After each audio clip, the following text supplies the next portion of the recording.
What's up, guys? We're here with the one and only Andre Q-Tip, the Karate Kid.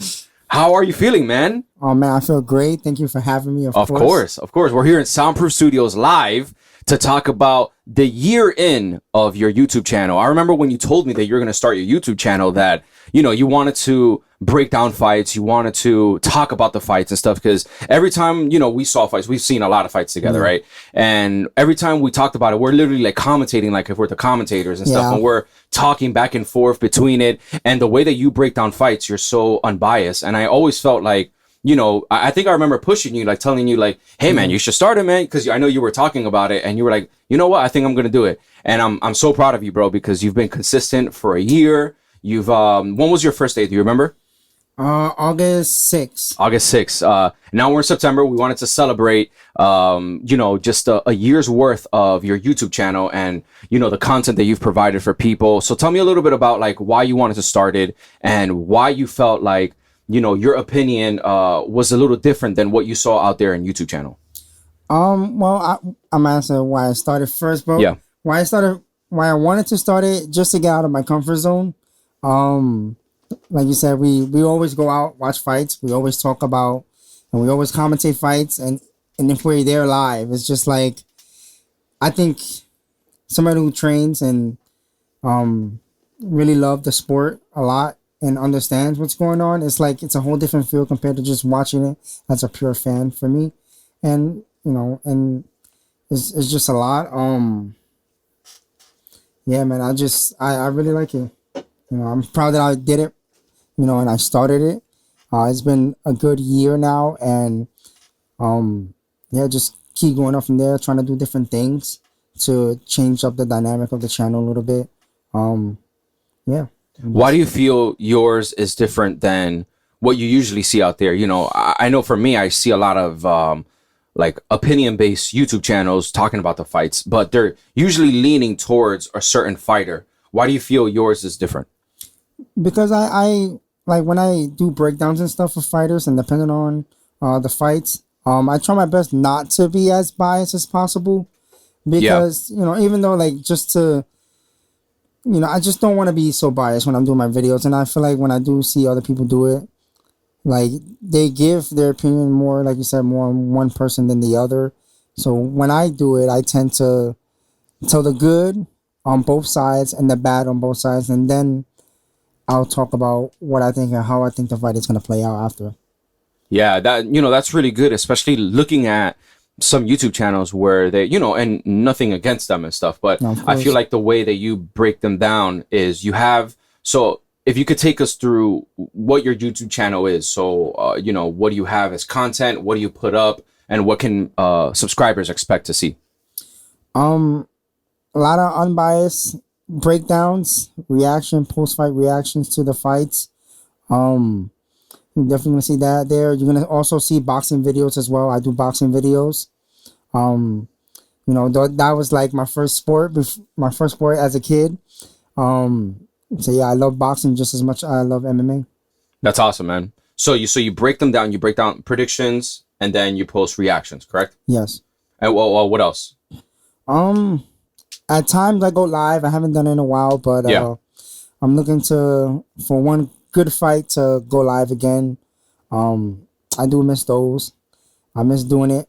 I'm just waiting for the right opportunity again to go live. Yeah, we've done it a few times in my house. Yeah. Those have been great. Hopefully we can do that for the next card or soon. Yeah. But I wanted to touch on that, on those live reactions and stuff. Sometimes it's hard because, now you see it more. Like you even saw it last UFC fight where it was with Family Gronks or with the Gronks or something like that, where people are more susceptible to watching someone's opinion and if they follow that person and watching the fight kind of with them and stuff. So I saw that they started doing that last pay-per-view. Yeah. So going live and stuff and having your opinion on things is really where the market is going. I can tell. Yeah.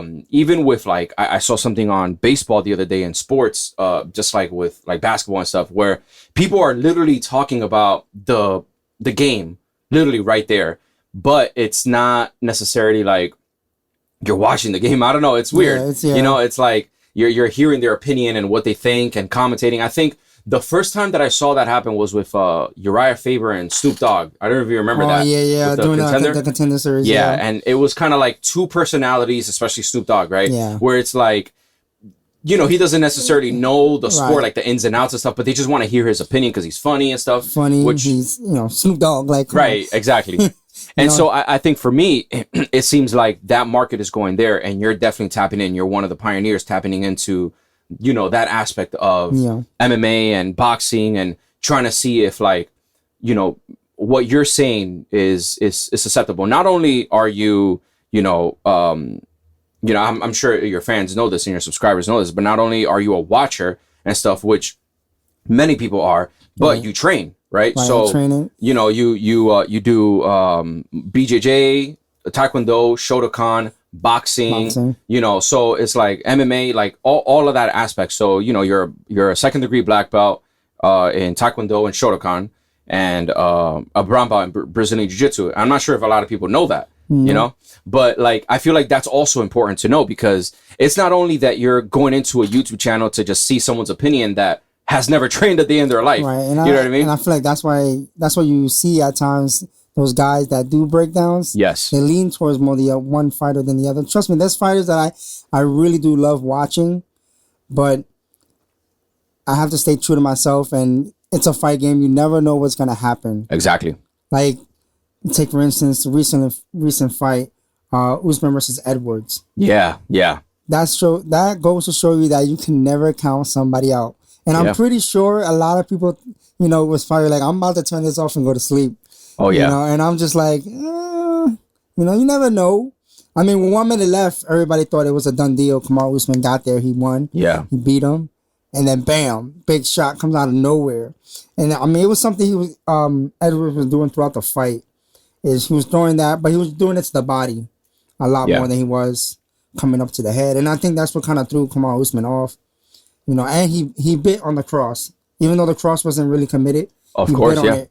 And once he bit, and you can tell his arms was kind of towards his face. Yeah. But you can tell he was trying to block the body. He was trying to block the body, He was expecting it to go to the body. Yeah, that's fight IQ. It's like just having that, that IQ to be like, okay, I'm going to go for this the entire time, and then come in with, that leg kick and stuff right to the face, because he's expecting it on the body. Right, because you can tell, like, I watched the fight over a couple of times now, and you can tell that he definitely was thinking about the body, because that's what he's been throwing it to. Of course. But, and then you see in the embeddeds and in the other stuff, Leonardo is throwing that same kick. Yeah, that's his combination. That's his combination right there.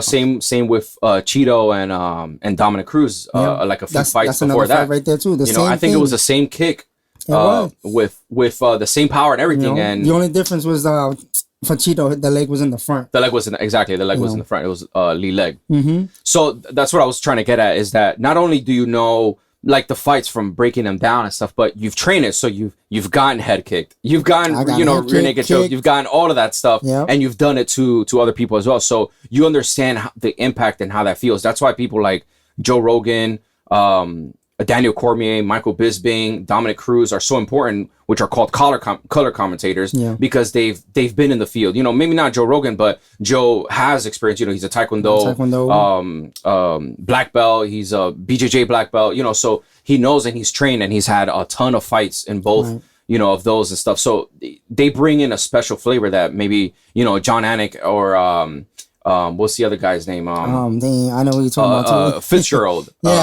Yeah, Fitzgerald, which is great. They're all great too, And John Anik is amazing, the way he breaks down fights. But you bring in that aspect of a color commentator into the YouTube channel that not a lot of people can actually do, So, I wanted to get into the nitty gritty of this whole year that you've been doing this.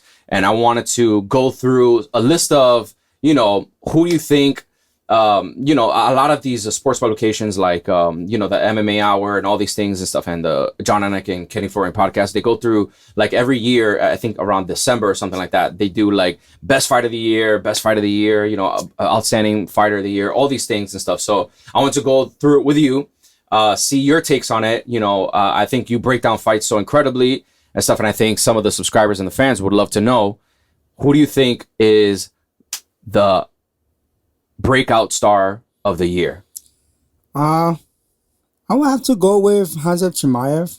All right, Hamza. You know, I like his grittiness. Yeah. He's willing to fight. I mean, I think it was last year when he broke out. He fought like three times. He did, yeah. In less than a span of a month. Like, it was bananas. Yeah, it was at Abu Dhabi. Yes. Too. You know, and the reason why I say that also for Chimaev, like watching that Gilbert Burns fight, he showed everything he can in his arsenal right now. Like, in the sense of like, not a lot of people got to see him go through adversity because he did went through adversity. He got rocked. I think it was towards the ending of the second round. The second round, yep. You know, he got rocked. He came back and won. But like, you know, that's what I want. That's what I would love to see. Yeah. You know, I would say O'Malley, but as much as I like O'Malley, you know, Pedro Munoz is a great fighter. That should have been a great fight. But obviously it didn't go that way. Like I said, I would say O'Malley, because his skills is great as well. But you know, I feel like it's opponents. Yeah, of course. You know, I definitely agree with you on that. Especially because he's been on the trajectory on going up, and now we're gonna see him against Nate Diaz. You know, you know, this is obviously filmed before that fight happened, so hopefully, you know, we see more of that adversary, the adversary that he can go through and stuff. But you know, a lot of people are saying that maybe that there might not be much adversary going against Nate Diaz. And man, it's like I say it time and time again, you can't sleep on Nate Diaz, man. Can't sleep on him. The 209. Like, when you check the camera. Mm-hmm. Keep going. When UFC 196 came by and Diaz got that opportunity to fight, like, I was just like, and I was talking to my boys and doing the same thing. I mean, I wasn't even doing my YouTube channel at the time, and I'm like, if the fight goes to the ground, I think Diaz got it. Yeah.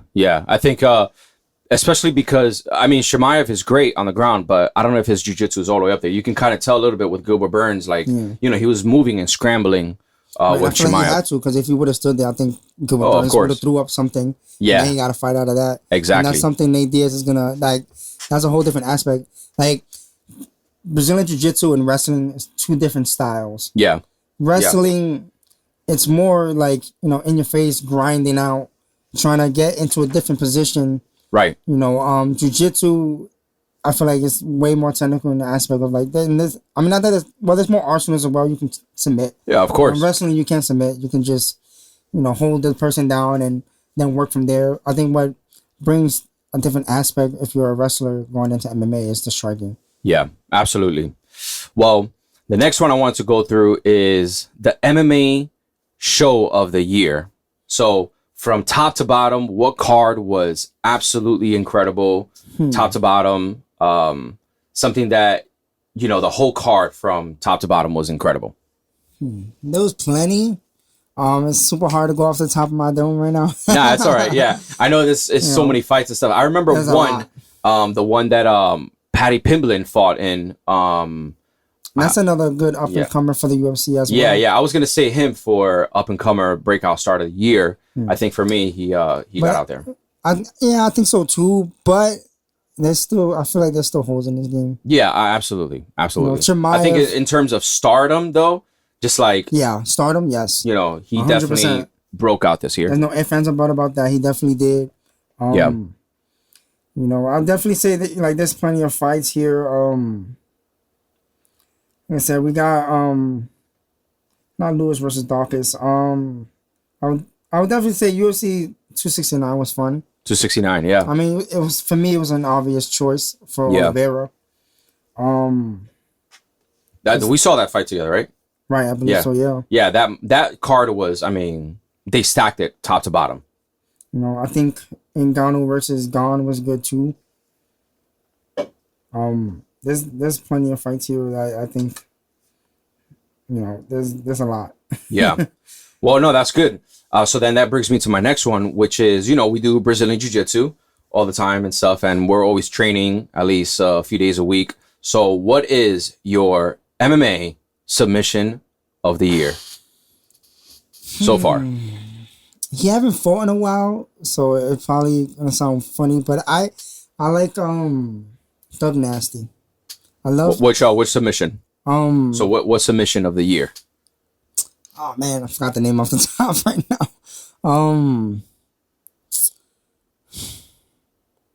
the body. I forgot the name of it right now.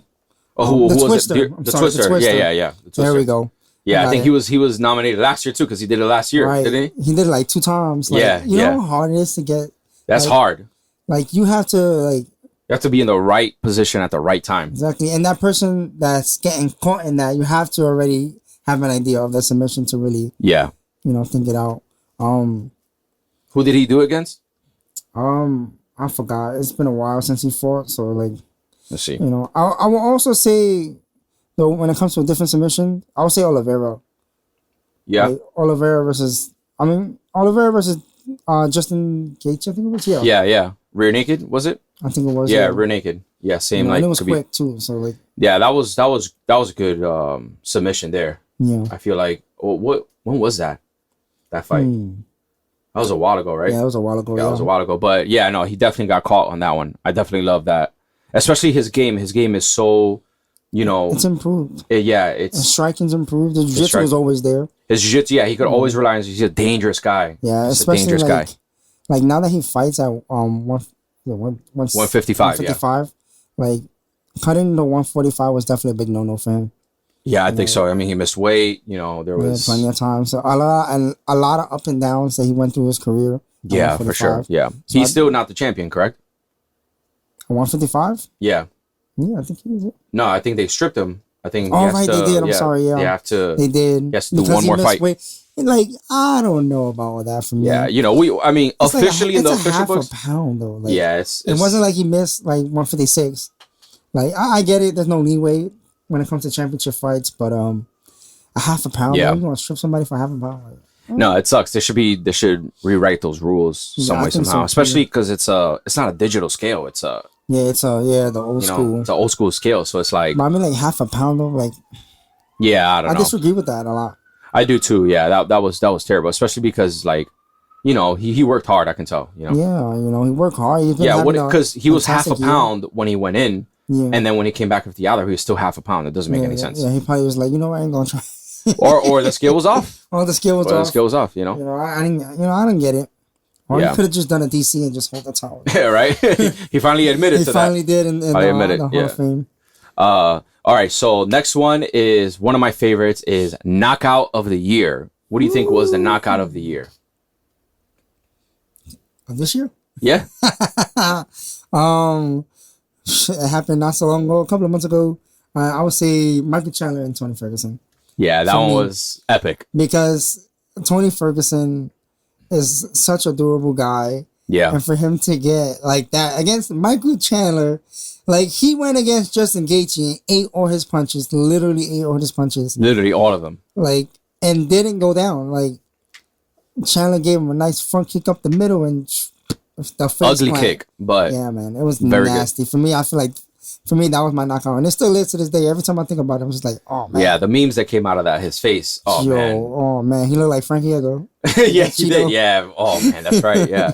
That was I will agree with you. That one we saw together and it was, I mean, we were at Buffalo Wild Wings and it exploded the place. It was insane.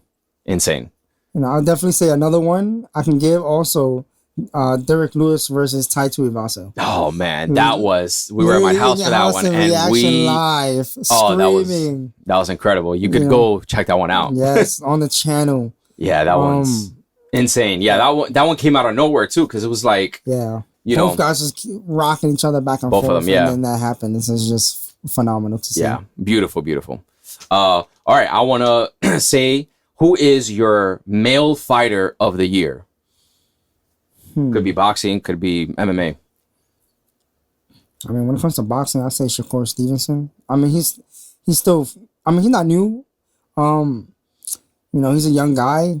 He's like Shakur's like 24 years old. Yeah, but he's up there amongst the fighters that I do like. I think he's showing a different side of him now when he fights in the ring. For MMA fighter, it's tough because I like a lot of guys. Man, it's tough to choose. If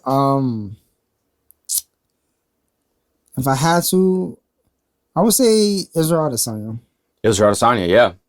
Definitely with the entrances and the wins. he was the Undertaker, I like.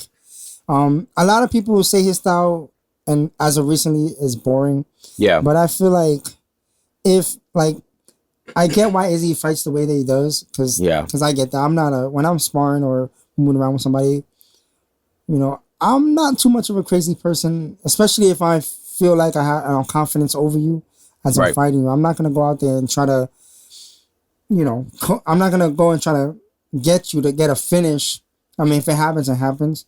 Yeah. But you know, I thought his last fight was alright. He was winning. Like, there's no point of him trying to take a chance and get clipped with something and it's over. Yeah. Now his upcoming fight, that's another story. Yeah, but, for sure. Like, you know, that's gonna be interesting. You know. Yeah, yeah. Female fighter of the year, both boxing and MMA. I would say for boxing, to start off first, I say Clarissa Shields. You know, right now for women, she's like the face of the women's right now. I feel like, you know, that at least that's how they promote her.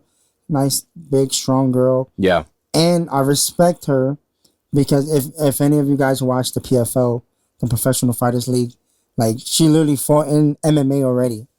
She did, you know? She fought like twice, if I'm not mistaken. And that shows the heart. Like, coming from boxing and then throwing yourself into an MMA fight, that's a lot. That's a big jump.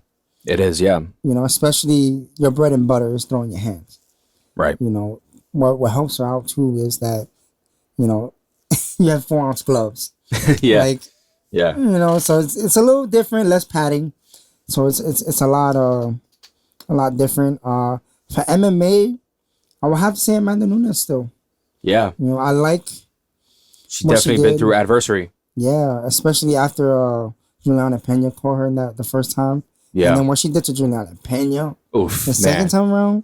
Yeah, that was a bar burner there. She I definitely agree with you there, especially because, you know, not many champions are that dominant and then lose and then come back you know, and do what she did. And do more dominance than what she, you know, than what she previously did. You know, I wouldn't say the first fight was a fluke, you know, because a lot of people like to like put that there. Yeah, for sure. I think that was fair and square. It's just, you know. She just got caught. Yeah. You know, Juliana did her job and made her get tired. And, you know, and to me, maybe Amanda wasn't putting in that much work. You've been a champion for so freaking long. And for two divisions. In 2 divisions, more like one, because who's really fighting featherweight, excuse me. And it's just like, come on. But to come back and dominate Juliana Pena like that, there's no ifs, ands, or buts. If the third fight happens, that's probably how it's going to go. You know? But nobody can ever take that moment away from Juliana Pena. No, of course not. No. I definitely agree with you on that. I feel like the first time is what really matters at times. Oh, yeah. I think so, too. All right, so I want to say... I'm gonna save the last one, but I want to know in boxing what in events. So, what was the best event you went to live this year? I've been to boxing events. I would have to go with my man Jose Cepeda, great fighter. Just like. I was there in the Hulu Theater at MSG. Yeah. When he fought Jose Zapata. It's hard to say. Jose Vargas, excuse me. And I was there live, and I'm just like, it's a big step up for Vargas. Yeah. Vargas is a good fighter, but Zapata's already been tested by the top guys in the division. Right. When it comes to the boxing, you know, and he finished Vargas in the first round. Right, he knocked him out. Like, I was happy. I was there to see him. Yeah. You know, everybody else was mainly there for Vargas. You know, he's hometown from the Bronx. You know, I mean, I wish the fight would have went a little different for him. At least, yeah. You know, it was a rough night for him. All right, and so here it is, the MMA fight of the year. Which one had the awes, the crying, the blood, the happiness, everything? So, what was the MMA? Going to my handy dandy notebook. The fight of the year. There's a lot that I actually liked. Yeah. I think for me, fight of the year was Yuri Prohashka. Versus Glover. Yeah, I mean, nice. That fight was nice. Just intense. It was beautiful. Like, just had everything ups and downs. That was nice. I actually like that one too. That was really good. That one was really good. I think for me, because I was looking at that fight, not really much going in, especially because they didn't promote that card as much, and but those are the cards that they have something to prove, Yeah. And that's what I love about the sport is that those undercards, never miss those undercards, because you never know what they have. I ain't gonna front. It's not a pay-per-view fight, but I actually thinking about it. I like the Sean Strickland versus Pereira. Oh yeah, that was a fight. Like the fight didn't last that long either in that fight, but Pereira showed like his kickboxing skills, and plus, deep down I want him to win because I want him to fight Izzy in MMA. Yeah, that's not gonna be an MMA fight though. No. Nobody's going to the ground unless Izzy decides to just. Exactly, because he fought before, right? In kickboxing? Twice, that's right, yeah. And he won both times. Some of them was close, like, it was close, but the second fight, that's where everybody talks about is, oh, you got knocked out. Yeah, that's right. Yeah. Unfortunately, and you could tell, like, when Sean Strickland doing the press conference, like, you could tell Sean got into his skin, like, oh. He's like, you're talking about me getting knocked out. Come on. But, I would say that fight. Yeah. That's fantastic, man. I mean, we went down the list. I wanted to know, each one and what you thought. I know the fans and subscribers want to know as well. So what can we expect next from the YouTube channel? What's something maybe new you have brewing? What can fans and subscribers expect from your YouTube channel? A lot more breakdowns, videos. I also want to try my best to maybe do some tutorial videos when it comes to striking, maybe a little jiu-jitsu, maybe, but if I do it, it'll probably be most likely striking, maybe a little bit more of this, do different stuff to juice things up on the channel, and for you guys to get a whole different perspective of me as I'm talking. And if you have any questions, put them down in the comment section. Of course, hit the subscribe, and That's fantastic. Any last words for the subscribers and fans? I thank you guys for watching. For watching the video, liking, commenting. Even if it's not good, I still love it. Thank you so much. I also want to thank you for having me here. Of course. In SoundProof Studios. You guys are in the Manhattan area, like Amsterdam, 158th. Here, if you want to do music, of course, as you see in the background. Hit up my boy right here, Hyro, and at SoundProof Studios, and he'll work with you. He'll get it done. That's right. And if you guys want tips, tricks, and all that stuff for the breakdowns, UFC fights, boxing fights, go to my man here. Subscribe down below. Comment down below. Your man got you right here. Yes, sir. See you until next time.